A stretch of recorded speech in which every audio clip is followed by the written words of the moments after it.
نقرأ هذا الكتاب نتطرق بقراءة سورة الفاتحة ونقصها إلى نبينا سيدنا محمد صلى الله عليه وسلم وأصحابه وأتباعه وذريته وأهل بيته ونقصها خصوصا للإمام عبد الوهاب الشعراني قدس الله سره.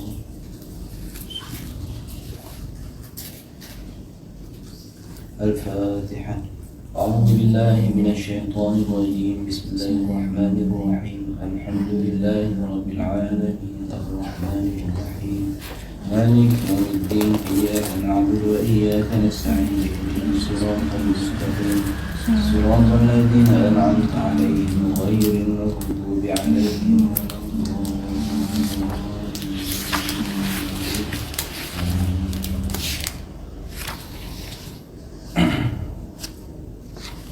اللهم أخلص نيتنا وطهر قلوبنا وزينها بأسمائك ومحبتك ومحبة سيدنا محمد صلى الله عليه وسلم.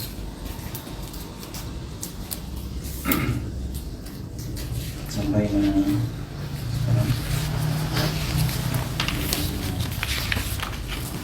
tanda terakhir apa? Ada pembahasan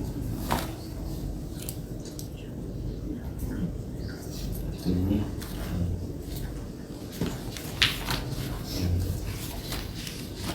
Bismillahirrahmanirrahim.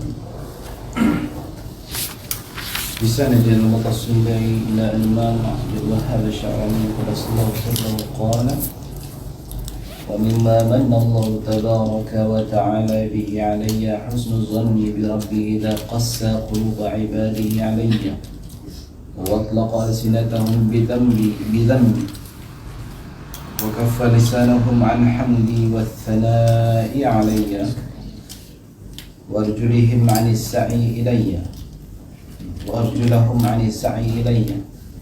فأقول لولا أن الله تبارك وتعالى أراد تقريبي منه لما جفاني عباده، لأنه ربما داخلني الميل إلى من أحبني ومدحني وواصلني بالنعمة قهرا علي، فينقص ذلك من محبتي لله عز وجل واشتغل بعبيده ومراعاتهم وأغفلوا عنه تبارك وتعالى، وأنسى كون ما وصل إلي على يد عبده هو من نعمته تبارك وتعالى علي لا من نعمة عبده، وهو تعالى غيور لا يوجد عبدا في المحبة إلا إن وجده العبد كذلك في المحبة. قال تعالى: إن الله لا يغفر أن يشرك به.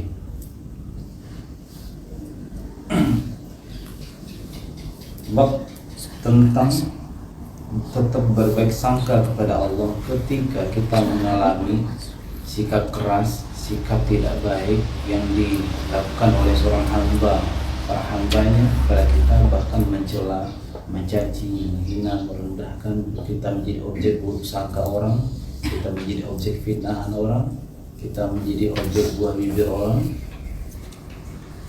Maka berbaik sangkalah kepada Allah Subhanahu wa ta'ala. Karena di saat kondisi seperti ini adalah kondisi genting di mana seorang hamba itu mudah lupa kepada Allah Subhanahu wa ta'ala. Tahu enggak, sebetulnya ketika kita dicaci orang, dihina orang, difitnah, dituduh,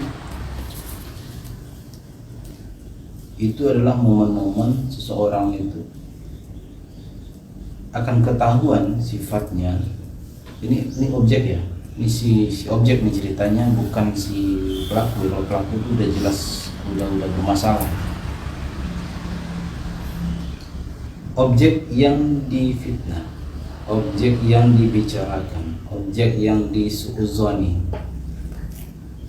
si fulan ini juga ada potensi apa?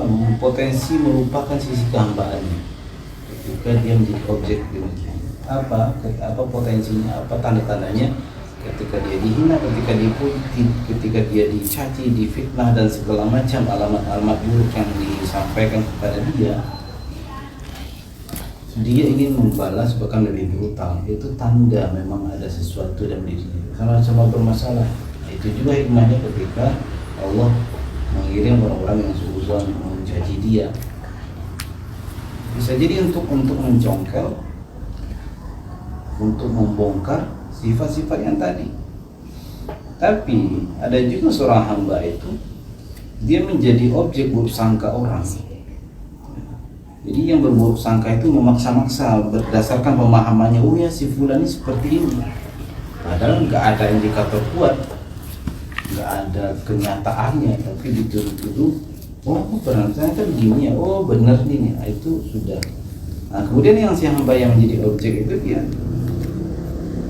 apa istilahnya?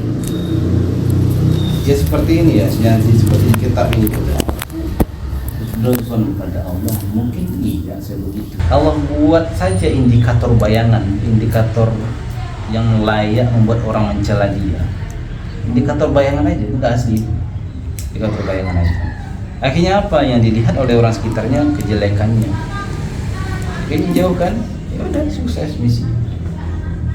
Nah, udah berhasil menjauh semua kan? Ya Allah, ya udah berarti Allah dekat. Jadi semakin dekat. Itu maksudnya. Kebalikannya. Jadi kalau kita mengalami hal-hal yang di luar kebiasaan, di luar yang lumrah di manusia pada umumnya, ya husnuzon aja berarti. Jangan-jangan. Tapi syaratnya sabar. Ridho. Sabar dan ridho ditentukan. Ingatlah ya. Kita menasihati orang yang buruk sangka nih, atau kita menepis ke teman kita, kamu jangan begitu, jangan buruk sangka seperti itu. Biasanya orang buruk sangka itu ngomong apa? Beneran kok dia bertambah begini kok. Dia yang namanya buruk sangka itu memang dikasih indikator. Kalau nggak ada indikator itu namanya fitnah, tuduhan. Jadi suuzon itu memang didesain dengan adanya indikator itu tidak mesti benar. Nggak ada suuzon tanpa indikator, tidak ada buruk sangka tanpa ada indikator. Dan indikator itu persepsi kita yang buruk sangka. Orang sebaik-baik apapun tetap akan diburuk sangka, dia menjadi objek buruk sangka. Kebaikannya itulah menjadi indikator. Apa misalnya ada santri tiba-tiba di waktu pesantren, ini nilainya tinggi, nilainya bagus, padahal kalau pas ngaji tidur, pas waktu pesantren tidur, tapi nilainya bagus. Nah ini santri ini jadi objek buruk sangka oleh teman-temannya. Indikatornya betul, dia aja nilainya baik, nilainya bagus, padahal nggak pernah gitu. Oh iya, dia itu kalau pergi ke warung nih, paling pergi ke warung, sering mampir misalnya akan menyembah khidmat ke siapalah gitu kan, ke gurunya atau siapalah, kok ada aja namanya suuzon. Itu memang ada indikator, tapi indikator itu selalu ada persepsi yang suuzon. Orang suuzon itu karena dia waras juga. Di mana sisi warasnya? Kalau nggak ada indikator dia bukan suuzon. Dia ngapain ini suuzon? Nggak buruk sangka, nggak ada tanda-tandanya. Ya memang buruk sangka itu harus ada indikator. Jadi kalau ada yang mengatakan itu kan ada tanda-tandanya kan begini begitu, itu kan suuzon, namanya memang fakta. Ya itu yang namanya suuzon. Kalau nggak ada apa-apa, tiba-tiba kita alamatkan, itu namanya menfitnah. Jadi suuzon itu saudara-saudaraan, buruk sangka itu persaudaraan dengan namanya dalam riba. Saudaraan itu. Dari suuzon melahirkan riba, dari riba melahirkan suuzon, gitu aja tuh. Jadi orang suuzon itu sama dengan memakan bangkai saudara, makan haram dulu. Kemudian suuzon itu bagian dari kesyirikan. Dan orang suuzon itu adalah orang pintar berbicara, pintar nulis. Jadi adalah tuh kebaikan. Kebaikan apaan? Berarti dirinya nggak belum beres kok. Memberikan orang, Dengan bersuuzon itu kebaikan. Kalau ditanya nih kepada orang-orang yang suuzon, berusangka, yang mengaku ini untuk kebaikan, ini menjaga dia. Kalau ditanya nih, kita tanya suuzon yang itu baik enggak? Pasti seberapapun alasannya untuk katanya menjaga siapa dari apalah yang ada di sekitaran suuzonnya itu, tetap aja kalau ditanya suuzon yang itu baik nggak, pasti dibilang nggak baik. Ditanya ke batinnya pasti bilang tidak baik, tercela perbuatannya itu. Terus bagaimana mungkin perbuatan yang tercela itu menjaga orang, berbuat baik pada orang? Ini untuk dia loh, gitu. Jadi banyak cara iblis untuk menjerumuskan seorang hamba, banyak cara, banyak kehabisan cara. Susah ya, meskipun mengaji puluhan tahun, belasan tahun, puluhan tahun, kalau hatinya itu sudah ada bibit-bibit itu memang susah kalau nggak ditaubatin nasuha, nggak dibimbing taubatnya, dan nggak selalu diulang-ulang taubatnya. Taubat terus diulang-ulang. Perbaiki pergaulan perbaiki, apalagi sering-sering lah berkhawat masuknya Rasulullah. Ntar dulu deh zikir latifah, mending zikir istighfar, Sayyidul Istighfar 1000 sehari gitu. Ntar dulu biar sebelum mau masukin nama-nama Allah di dalam isi kotor gitu, 1000 dulu istighfar sehari atau 5000 istighfar sehari, baru tuh pengen zikir.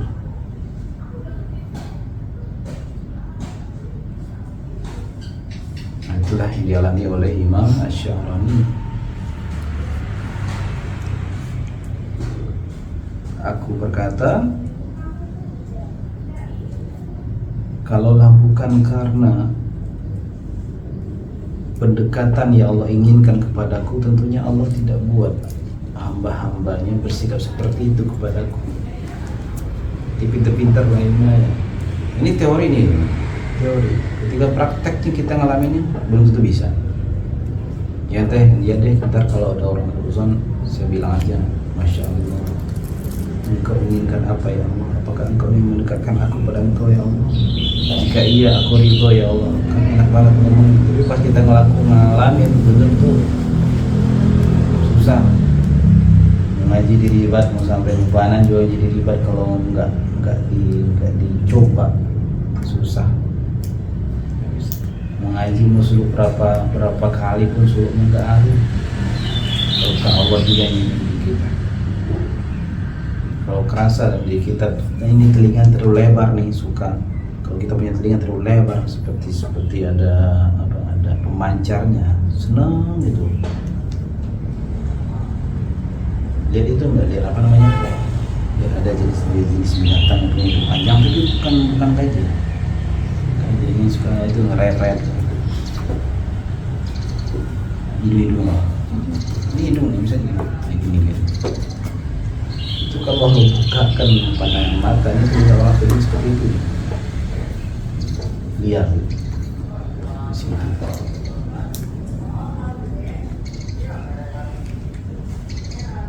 لأنه ربما داخلني الميل إلى من أحبني ومدحني وواصلني بالنعمة قهرا علي. Bisa jadi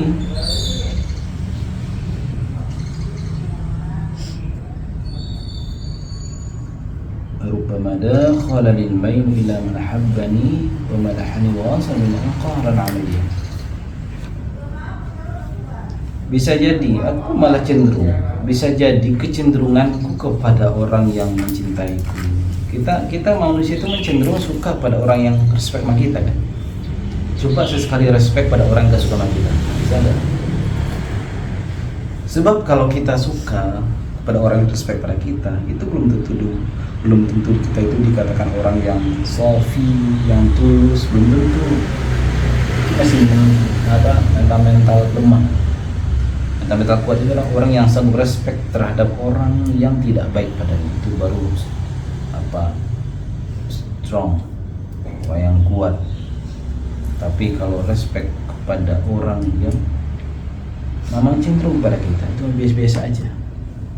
itu berbahaya sebetulnya, karena membuat kita justru bukan penguatan, sekarang itu membuat kita semakin lemah, membuat kita semakin lemah. Ya sama kayak kita olahraga tuh enak, capek apa enggak? Capek. Olahraga itu capek. Ini kita respect pada orang nggak suka kita itu seperti olahraga.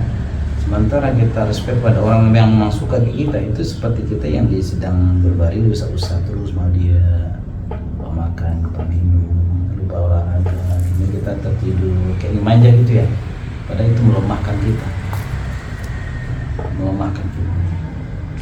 Apa kata Imam Syarani? Bisa jadi kecenderunganku kepada orang yang suka kepadaku, atau orang yang kecenderunganku kepada orang yang memujiku, atau senantiasa menyampaikan nikmat kepadaku, memberikan ini dan itulah kepadaku, itu sejatinya qahran alayya. Sejatinya itu sikap tegasnya Allah kepadaku, itu maksudnya berbahaya padaku gitu. Nah itu yang kita contohkan tadi. Ini ada titik tengah di seorang hamba, kemudian ada hamba-hamba mendekat, ada orang-orang respect sama diri. Ya ini respect pantulan muncul dari orang pusaran di tengahnya, akhirnya balas, dia senang, akhirnya terpaut hatinya sesama hamba. Ya Allah nggak suka, apalagi seorang hamba ini hamba pilihan yang di tengahnya. Ya Allah akan titipkan, Allah titipkan bayangan-bayangan keburukan pada dia, meskipun itu bukan keburukan hakiki, bayang-bayangan aja tuh. Tapi yang terlihat oleh orang sekitar itu betul-betul keburukan. Akhirnya apa terjadi? Orang-orang sekitar tuh menjauh dari kita. Misi ilahiyah sukses. Jadi berhasil, dia hambaku. Allah kasih rasa. Yang pantas kamu cintai itu aku. Seakan-akan Allah ngomong itu, bukan mereka. Kamu nggak boleh kamu cinta pada mereka. Yang pantas kamu cintai cuma aku.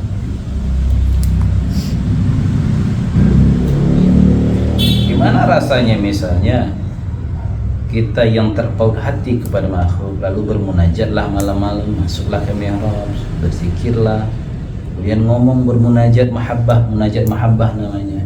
Ya Allah, I love you, aku mencintaimu ya Allah. Misalnya begitu. Allah bilang, no, I love myself. Misalnya Allah bilang gitu, gimana? Emang enak digituin? Aku cintamu Pak, aku mencintaimu ya Allah. Allah bilang enggak, aku cinta pada diri sendiri. Itu gak enak banget. Itu tamparan kepada hamba yang cintanya itu gak berbalas, cintanya itu gak diterima oleh Allah. Itu teguran biasanya. Coba kalau uhibbuka ya Allah, uhibbuka ya Rabbi, uhibbuka ya Ilahi, lalu Allah balas uhibbuka ya Abdi. Indah begitu. Kenapa Allah tidak balas cinta seorang hamba? Sebab apa? Hamba itu dia nggak turun dalam cinta Allah, masih ada yang dicintai di hatinya. Cinta pujian, cinta kenyamanan.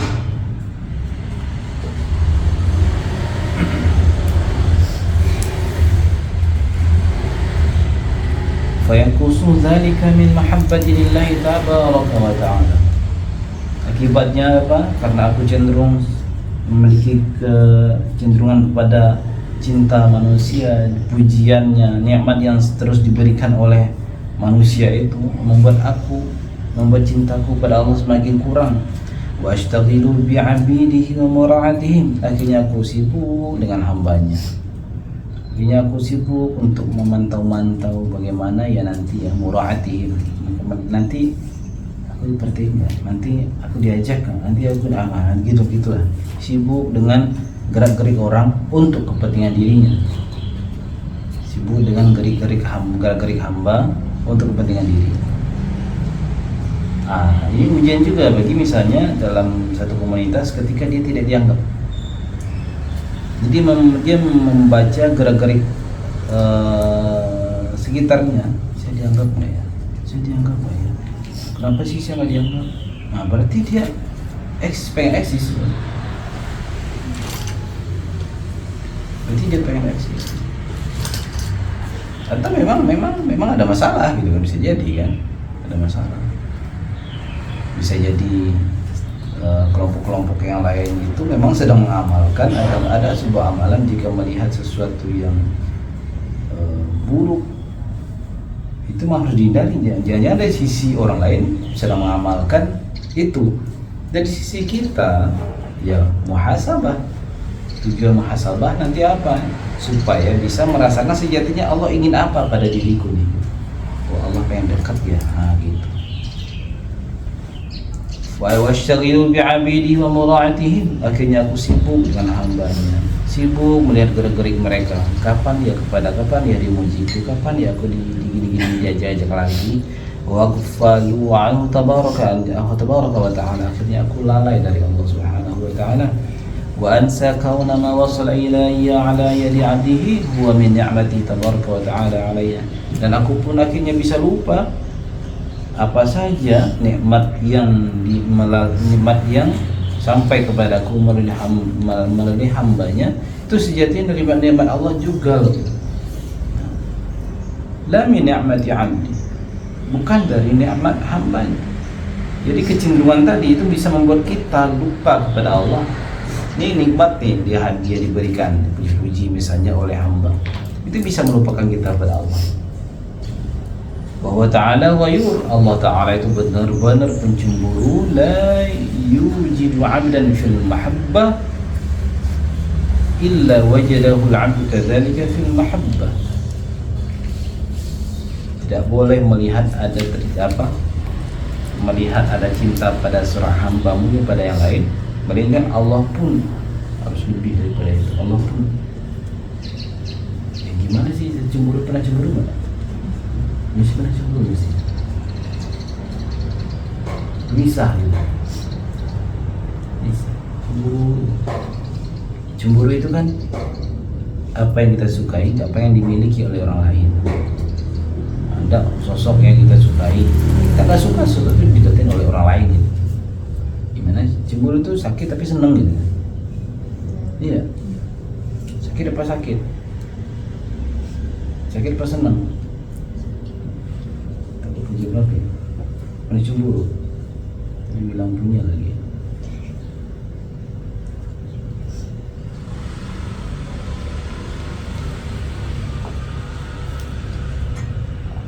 Yang al-ghirah alamatul mahabbah.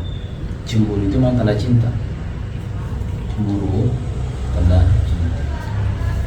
Tapi dalam cemburu kalau tidak dikendalikan dengan nurnya Allah, itu bisa berbuah hasad, dengki, doror, membahayakan. Ada kan orang cemburu sampai bunuh. Terlepas dari cemburu itu dikendalikan hawa nafsu atau dikendalikan oleh nur Allah, sampai terjadi pembunuhan gara-gara cemburu. Berarti cemburu itu apa? Segitunya cemburu itu. Berarti bahkan bara api yang berpotensi berkobar kan cemburu itu. Kok bisa sampai ada orang bunuh? Ada cemburu yang bisa membuat orang menangis.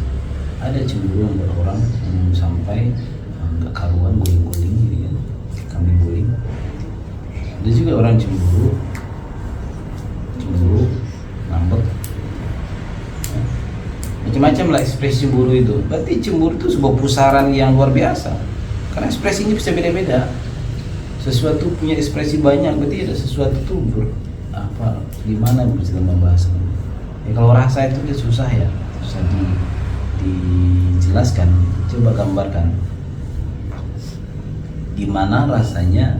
Ya Allah nggak pakai rasa tentunya ya, tapi cemburunya Allah itu adalah perhatiannya, pandangannya.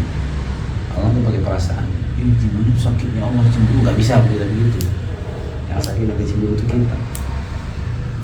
Ini seorang hamba itu didekati oleh banyak nikmat, banyak nafsu, banyak pandangan, banyak kenikmatan, apalagi banyak fasilitas. Betapa banyak asbab kecemburuan, tapi Allah nggak pakai sebab juga. Betapa banyak hal-hal yang membuat Allah cemburu pada diri seorang hamba.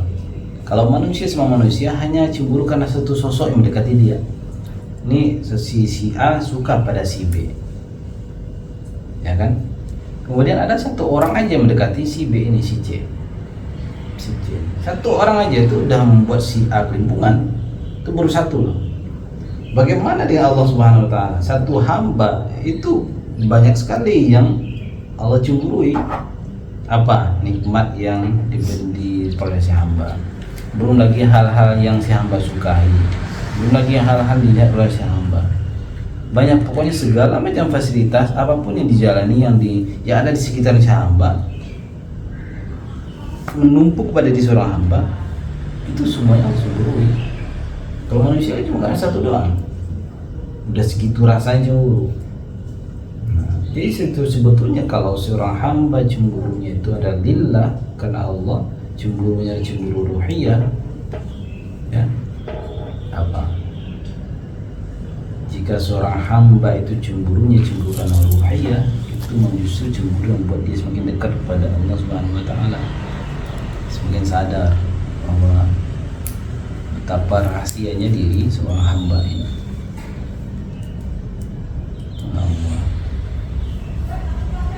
Berapa kali kita sehari bikin Allah cemburu. Walillahil mathalul a'la. Pernah ngerasa cemburu? Pernah. Walillahil mathalul a'la. Allah lebih-lebih lagi. Tapi ternyata tadi kan kita sampaikan ada ekspresi cemburu tuh sampai yang ganas-ganas gitu ya. Allah pun dengan kemahakuasaannya bisa melakukan yang sama. Saking cemburunya Allah binasakan itu. Allah cemburu pada harta. Ini bukan merendahkan Allah. Allah levelnya kok gitu sih sama harta aja, padahal makhluknya loh gitu kan. Kok cemburu sama makhluknya gitu kan. Kalau logika begitu, ini bukan soal gitu. Allah hilangin, Allah lenyapin hartanya. Terus cemburuan pada pasangan hidup, Allah lenyapin pasangannya dengan cara apapun. Entah dimatikan kah, entah diambil orang kah, atau bagaimana. Allah Ta'ala alam. Tapi kalau sudah terpaut diri pada Allah, insya Allah Allah jaga itu semua. Tidak membuat Allah cemburu dalam bab harta, Allah jaga hartanya.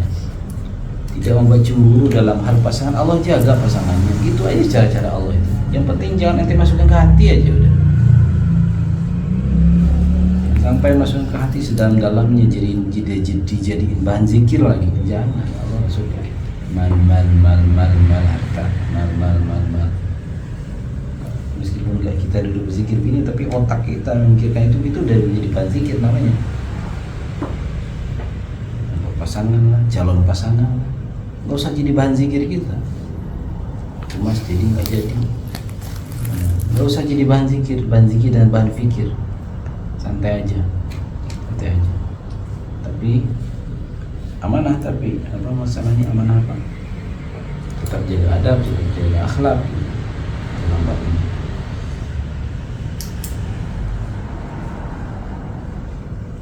Fakana fi kaffi aidil ghairi. Nah, berangkat. Oh, siap. Kita berangkat. Fakana fi kaffi aidil ghairi an muwasalati wa adam hamdihim aw mashyihim ilayya fi hadhihi al-marad makanan. Sa'yun fi kaffi basri an rajul nafi'a wa darhu min ghairihi lil muslim. Sejatinya kata beliau ini, beliau lagi diberi kesadaran, beliau sadar betul ketika orang-orang tidak berinteraksi denganku, ketika tidak ada pujian lagi kepadaku, tidak ada sanjungan lagi kepadaku, atau tidak ada yang mengunjungiku ketika sakit. Terus sejatinya itu adalah momentum diriku untuk menahan pandangan, untuk tidak melihat bahwa kemanfaatan bahkan mudaratan itu bukanlah muncul dari mereka, tapi dari Allah. Kita katakan Masya Allah. Inilah yang gagal dilakukan oleh orang-orang yang qalbunya tidak hidup.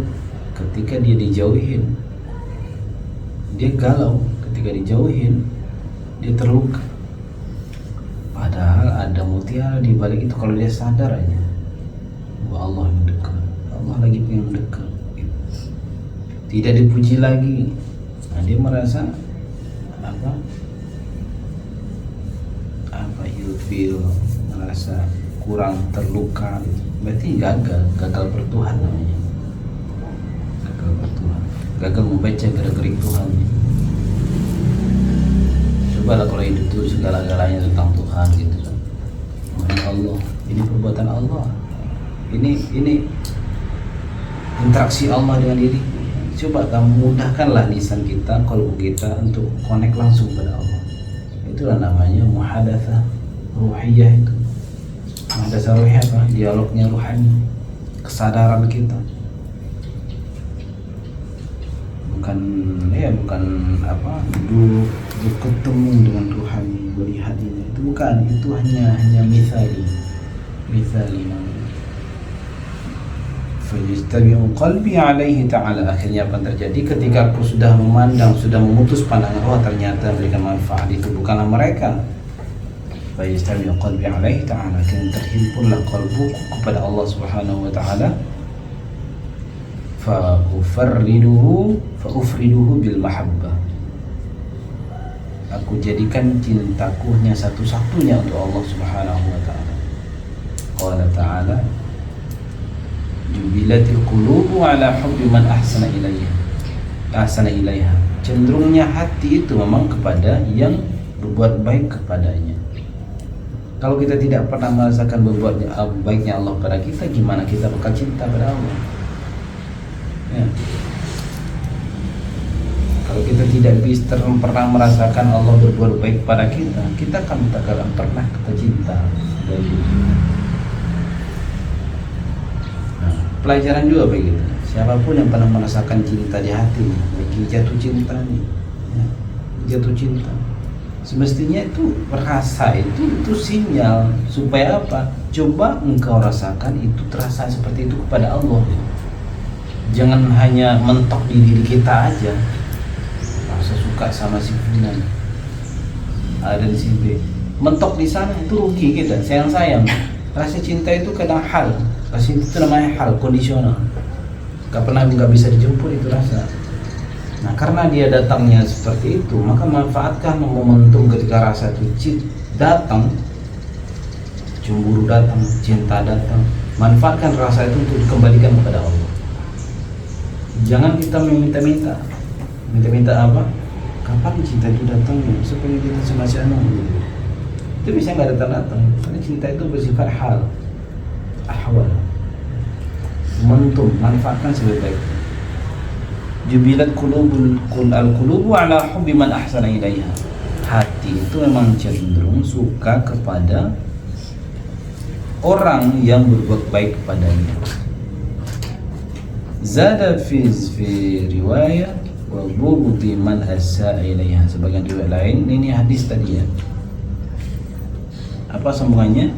Wa bughdi man assa'a ilaiha, dan qalbu pun cenderung tidak suka kepada orang yang berbuat buruk kepadanya. Tapi ini qalbu seperti apa? Seperti ini nih. Kalau ada yang baik pada dia cenderung baik, dia tertarik. Tapi yang bersikap kebalikannya kepada dia cenderung tidak suka. Ini qalbu awam. Summa la yakhfa anna al-'abda la yastafihi al-haqqu jalla wa 'ala wa huwa yara naf'an aw darran min ghairihi abadan. Selama seorang hamba memandang bahwa kebaikan, keburukan, kemanfaatan, doror dan manfaat ada pada hambanya yang lain selain dari Allah, maka selama itu pula Allah tak akan pernah memilih dia. Paham ya? Apa? Selama yang kita pandang itu manfaat itu adalah pada selain Allah, manfaat, mudarat dan segala macam yang kita rasakan itu telah berasal dari selain Allah, selama itu pula Allah tak akan pernah memilih kita. Gampang tuh indikator. Kita tuh disuruh indikator yang gampang-gampang, yang mudah-mudah untuk melihat saya ini pilih Allah apa enggak sih. Kita boleh loh bertanya begitu, apakah muhasabah? Saya ini kok dimudahkan Allah ya untuk hal-hal negatif, baik secara bersifat fikriyah, pikiran, kok begitu gampangnya ya merasakan yang tidak baik, baik secara qalbu, itu muhasabah, itu bukan muhasabah. Kalau saya begini terus berarti saya bukanlah hamba pilihan Allah. Muhasabah. Jangan dirawat rasa-rasa yang tidak baik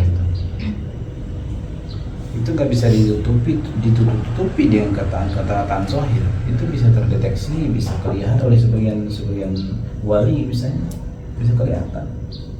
Kita mau pakai apapun, kalau laki-laki setebal-tebalnya jubahnya, sebesar-besarnya imamahnya, kalau di kalbunya sesuatu itu kelihatan, bisa saja Allah izinkan. Nah, perempuan misalnya mau pakai mukena kemanapun tiap hari pasang mukena, ke mall pakai mukena, baju pakai niqab misalnya, bahkan mata itu bisa jadi jendela kalbu. Apa yang disimpan di kalbunya itu bisa ketahuan mau seperti apapun. Itu kalau Allah izinkan. Dan masalah sering Allah izinkan seperti itu kepada hamba tertentu. Maka bahaya, jagalah hati itu. Tidak bisa ditutupin. Terkadang si wali Allah yang itu tuh, misalnya ketika melihat ada sifat itu pada objeknya, pada seorang manusia, dia seperti tidak tahu tidak apa-apa, seperti tidak melihat apa-apa, seperti tidak mengetahui apa-apa. Terus apa yang terjadi? Ya, orang yang bermasalah kalbunya itu merasa tidak wah fine aja, nggak kelihatan kok, ketahuan kok. Justru yang orang yang katanya nggak menatap itu sedang melakukan seolah tidak tahu. Yang ini merasa wah nggak ketahuan, nggak kasyaf, ini nggak inilah macam-macam lagi. Padahal sikap seperti itu adalah cara seorang aulia itu, misalnya bahkan sebagai muslim itu caranya untuk membuat orang ternyaman. Coba kalau ditelanjangi bisa aja loh, tapi bukan karakter Muhammad seperti itu. Bahkan paling asik itu nelanjangin aib orang, paling asik gitu. Sampai tersungkur, sampai pingsan, bisa berdiri, sampai kabur itu ditelanjangin sifat buruknya. Sembari orang-orang seperti itu pun, orang-orang seperti itu pun tidak akan berminat. Justru ketika dia melihat itu, justru dia pantulkan juga kepada dirinya. Misalnya ada yang dalam pandangannya, dalam pandangan batinnya, si ini bermasalah nih. Dia tidak serta-merta langsung kepada orang itu, dia tuduh dulu dirinya. Apakah jangan saya nih yang tidak sampai nasihatnya kepada dia? Jangan saya nih yang salah nih, tidak membimbing dia. Gitu. Tidak langsung menyalahkan juga. Akhirnya apa? Karena dia sudah sibuk menyalahkan dirinya, maka dia berdoa pada Allah untuk dibersihkan juga nih objeknya. Orang yang menjadi kliennya lah atau murid lah bahasanya gitu. Fahsin az-zann. Nah, jadi kaidah tadi itu, selama seorang hamba memandang kemanfaatan, kebaikan ada berasal dari selain Allah, selama itu dia tidak akan pernah dipilih oleh Allah. Bahkan hal terpahit, terberat pun yang dialami dalam kehidupannya, kalau dia belum bisa memandang itu cara Allah mendekatkan dia kepada Allah, dia tidak akan bisa menjadi hamba Tuhan. Ya kok harus saya seperti ini, ya kata dia kan. Nah, harus saya yang selalu perlakuan seperti ini. Ya masa Allah begitu? Masa Allah yang diuji? Kenapa ujiannya seperti ini kepadaku? Masa Allah diuji? Ya kamu lah gitu. Kenapa dia sendiri diuji? Masa Allah diuji? Kenapa ilmu diuji? Ya masa dosen yang ujian? Gitu. Ujian semester siapa? Masa dosen yang isi gitu kan? Fahsini dhanna bi rabbika ya akhi.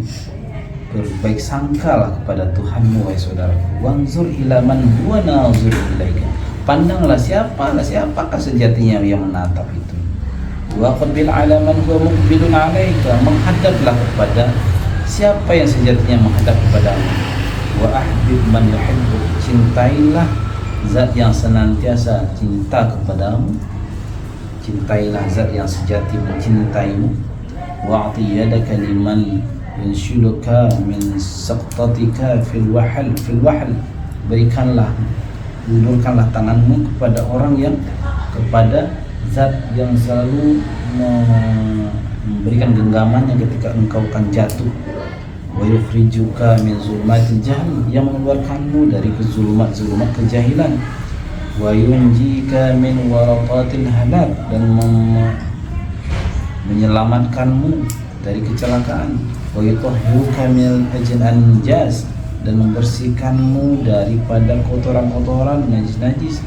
Wa yunazzifuka min awsaf, dan membersihkanmu dari kotoran-kotoran. Wa yub'iduka 'anil aqranil mudillina laka 'an sawi sabil, dan berusaha berbaik sangka kepada Allah yang menjauhkanmu, yang menyelamatkanmu dari orang-orang dekat yang dapat membuat kamu terjerumus.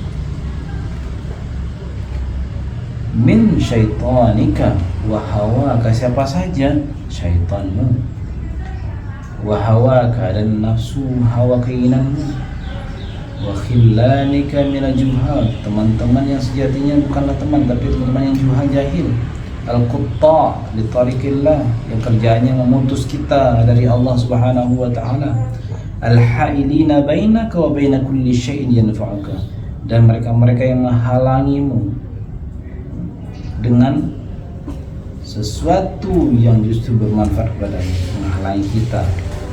Wakana Sayyidi Abdul Qadir Al-Jili radhiyallahu ta'ala anhu, Imam Syekh Abdul Qadir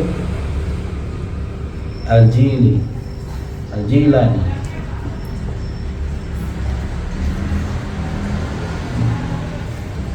yuhadziru ashabu min khiltatin nas, mewanti-wanti, mewarni murid-muridnya, hati-hati ya, hati-hati berinteraksi dengan siapapun. Wa yakun ila mata adah, ila mata khalaf, wa ila mata hawa, wa ila mata ra'unah, wa ila mata dunya, ila mata ukhra, wa ila mata ishtighal bi ghairillah. Ta'isa wallahi wal akasa man ishtaghal bil aqwan 'anil mukawwin subhanahu wa ta'ala. Sampai kapan seperti ini? Sampai kapan kamu menjauh?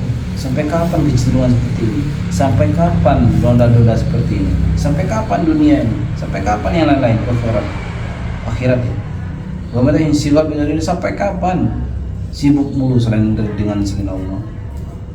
Ta'isa wallahi wal akasa ma ishtaghala bil aqwan, betapa capek, betapa letih, betapa gundah gulananya orang yang selalu sibuk dengan makhluk. Anil mukawwin, dari sang penciptanya sendiri.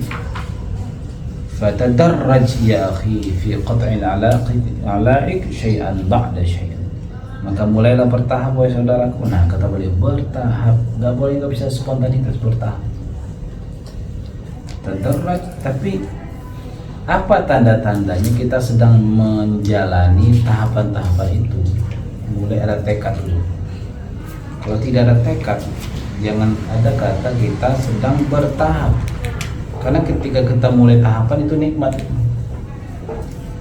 Maka bertahaplah wahai saudaraku untuk memutus hubunganmu memutus hubungan kalbumu dengan sesuatu pun.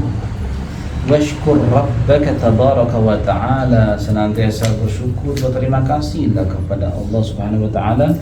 Ala kulli syai'in mana'aka min dunya, terhadap segala sesuatu yang mencegahmu, segala sesuatu yang dia cegah kepadamu dari dunia. Jadi kalau kita dicegah melakukan sesuatu, itu justru kadang anugerah dari Allah Subhanahu wa taala. Al-man'u 'atha. Kalau seorang hamba ada apa di balik pencegahan, berarti maka pencegahan itu sejatinya adalah anugerah. Al-man'u 'atha.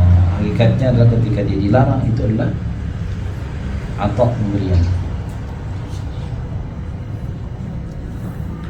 Tapi kadang-kadang hamba ini ketika diberi, ketika disodorin sebuah nikmat biasanya dia enggan juga. Padahal ketika tidak diberi dia cari-cari, ketika diberi dia enggan juga. Ada juga tuh hamba seperti itu. Ketika nggak ada, dia susah. Ketika nggak ada bayang-bayang, dia cari itu, dia gelisah, mencari harus dapat. Ketika disodorin ini, dia menjauh. Itu namanya was-was, tulul amal.